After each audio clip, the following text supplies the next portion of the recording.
I like Devil May Cry a lot, and this new anime is absolutely awesome.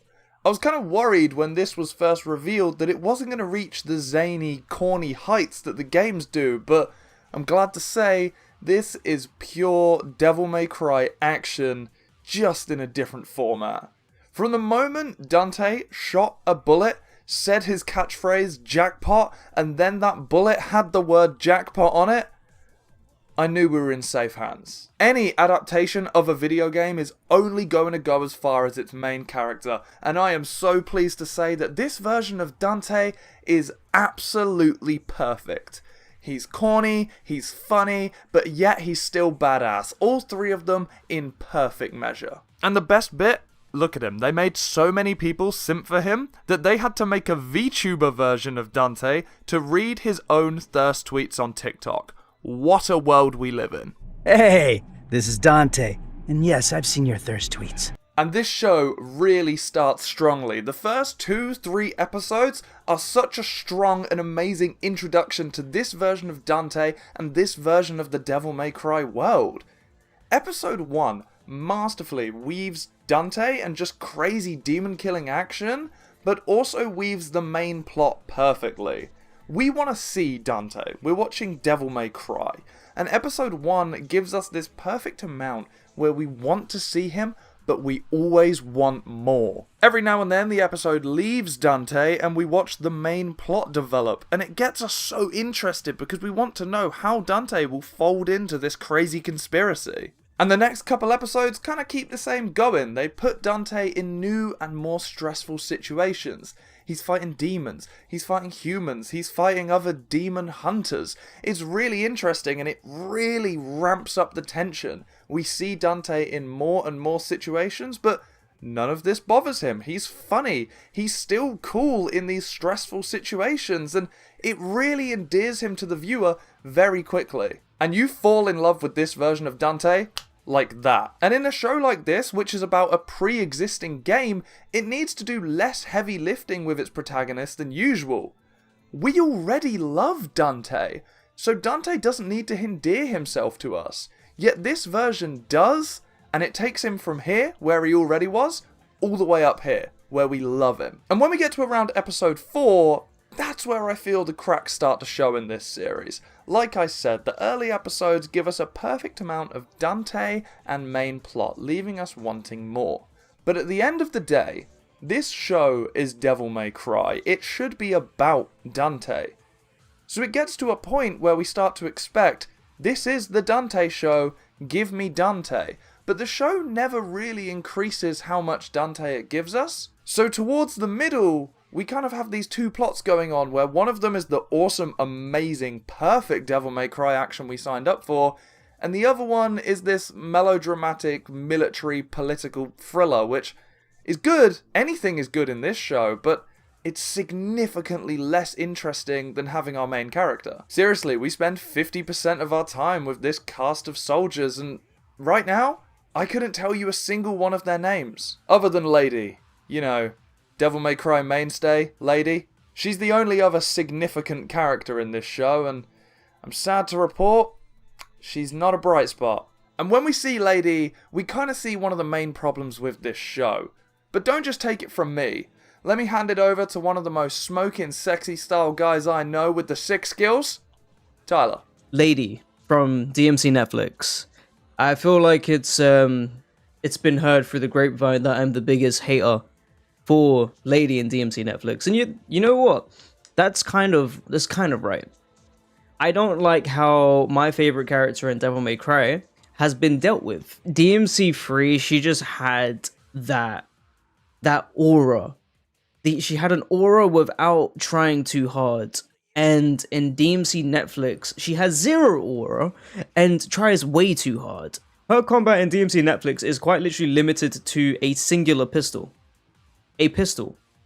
We see Kalina Ann in DMC Netflix for, I don't know, less than 2 minutes of screen time. And that's her trademark weapon. That's her signature weapon. So I don't know what they were trying to do here, what they were trying to achieve, whether they're trying to save it for season 2. I don't know. But in season 1 of DMC Netflix, she basically just uses some base, like just the most basic pistol, just a handgun. Netflix turns one of the most complex anti-hero slash, side characters in DMC3. I would say main character. I would argue she's very much a main character and an integral part to DMC3's plot, right? The antagonist of the game is her father, is quite literally her dad. So the fact that she is basically watered down in the Netflix adaptation is crazy. I just can't see how this is Lady at all. If this was a completely different character, who looked completely different, who didn't have the heterochromia, I don't think anyone would be like, wait a minute, that's just Lady, they've copy and pasted onto this new character. No. This is someone completely else. Someone who, if they were an original character, I don't think I'd like either way. But the fact that they're a beloved character from the main series just makes it worse. I might crash out. If I talk about this again, I might crash out. But I thought I'd give you my insight as a massive, the number one lady enjoyer in the world, right? Thought I'd give you my insight as to why I feel like they definitely fumbled her character, like, in this adaptation. Like I said, for most of the runtime, this show is split into the two parts, and whenever we're with Dante, it is far more entertaining. And while I find this second plot nowhere near as compelling or interesting or entertaining, it's still good. This show is still good. They could put anything here and I'd enjoy it, and that's because the presentation is genuinely fantastic. I mean, just look at this. The animation is pretty sexy, and when it turns it on, it turns it on. Especially in these fight scenes. The big hits have such a huge impact, and they are so crunchy. I don't watch trailers or anything because I'm already going to watch it anyway, and a big thing that surprised me, literally 30 seconds into this show, was the levels of gore. Like, this is like Invincible level gore, and I think it serves this show really well. We're fighting demons, why not show some blood and guts? The soundtrack is obviously badass, but we knew that from the moment Limp Bizkit were doing the opening. That was an exceptional choice. And the voice acting is also pretty fantastic. Johnny Young Bosch makes a great Dante, and the late great Kevin Conroy does a very good job at this crazy evangelist vice president. As we enter the last 3 or so episodes of this series, it becomes quite apparent that it's having a small identity crisis. The first third of the show introduces Dante to us and is an excellent introduction to this world and the guy himself. The next 3 episodes, it splits into 2, we've got Dante and the interdimensional war thriller. Not as good as this, but hey, they're both good. I'm excited to see them both diverge for our finale. And when they do diverge, that's when things get a bit odd. Episode 6 is one of the most interesting animated episodes I've ever seen. And I want to stress, it is very good. If I had to pick, in a vacuum, the strongest episode of this series, it is far and away this one. But I think there's a time and a place, and if I could choose to replace this episode, I might do. Episode 6 tells us the backstory of 2 characters, neither of which are Dante. Dante is not in this episode at all. And this episode is pretty much entirely silent. This is normally a concept that I'd be like, that is difficult to write, that is creative, that's cool, I want to see this, but I want to see that in a show like BoJack Horseman. I don't come to Devil May Cry for genuine, amazing cinematic episodes. And while this episode is good, not as good as the BoJack one, for example, I don't think it particularly belongs in this series. I signed up for cool animation and badass demon killing, and the rest of the show is mostly like that. And while this episode is good, it's just not very Devil May Cry. DMC is just not very artsy-fartsy at all. And to give 1 episode out of 8 to this concept that just doesn't suit the series, that's a lot of screen time. In an individual vacuum though, this episode is very well made and it is very good. It sets up our main villain's backstory, and I gotta admit, he's one of the strong points of the show. Let's talk about him. The White Rabbit's pretty good. He's entertaining, yet he's still threatening, and he leaves us guessing. It's a very good villain for this show. And I didn't expect them to lean in the angle of this Thanos-style villain who believes what they're doing is right. Is he as good as Thanos? No, absolutely not. He's a man in a talking rabbit suit. And unlike Thanos, yes, there are some holes in his argument, but the character's insane, we can excuse it. His whole reason being wanting to protect refugees from the area that we believed to be pure evil throughout the whole series is very compelling and very interesting, and it leads to some genuinely devastating moments in the story. Moments that aren't out of place with Devil May Cry. And I like that this show tries to carry a bit more meaning, it tries to say something a bit more. At times, yeah, it can be a bit muddled and it can be a bit ham-fisted, but again, this is DMC.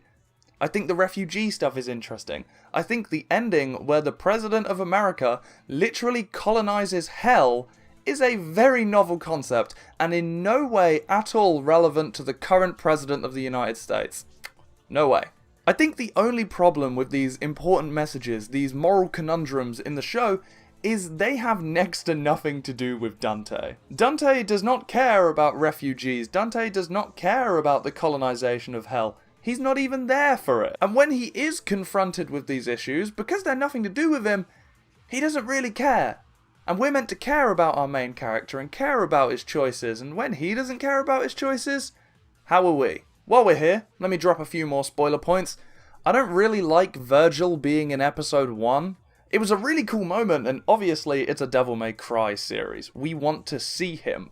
But dropping him in episode 1 just kind of lessens his impact at the end where he's teased as the villain for season 2. I want to be thinking, he's coming, he is the storm that is approaching and soon he will approach me. And in the finale of this show, Lady does not cover herself in glory. She wears her original outfit in a flashback. I thought that's what we were building to, where she truly becomes herself, and she uses her famous rocket launcher for all of 5 seconds.